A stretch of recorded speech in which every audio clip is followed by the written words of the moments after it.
కడప జిల్లా కొవ్వూరు పట్టణము. మా ఎన్జిఓ వచ్చేసి శ్రీ వినాయక ఫౌండేషన్.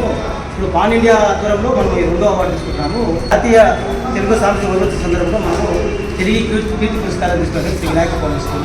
వినాయక ఫౌండేషన్ ఏం కార్యక్రమం చేస్తున్నామంటే ఆకలి, ఎందుకంటే మన ప్రతి మనిషికి ఆకలి మహాశత్రువు కాబట్టి ఆకలి తీర్చడానికి మనం 2017లో శ్రీ వినాయక ఫౌండేషన్ ఎన్జిఓ స్థాపించడం జరిగింది. అప్పటి నుంచి అంటే మేము ఫుడ్ ఎలా సేకరిస్తామంటే పెళ్ళిళ్ళు, పుట్టినరోజులు అంటే మిగతా ఇలా ఏ కార్యక్రమం సరే మీరు అన్ని రకాల కార్యక్రమాలు చేసిన భోజనాలు దిగిన మేము ఆ భోజనాలు సేకరించి అంటే ఆకలితో ఇబ్బంది పేదవాళ్ళకి అందిస్తాము, మూగపురాలకు అందిస్తాము. అనాథాశ్రమాలు, రైల్వే స్టేషన్లు, బస్ స్టేషన్లు, హాస్పిటల్ ఇటువంటి ప్రాంతాలు ఎక్కడ జరిగిన వాళ్ళందరికీ నిరంతరం ప్రతిరోజు ఏదో ఒక రోజులో ఏదో ఒక టైంలో మనము ఈ భోజన పదార్థాలు అందిస్తుంటాము.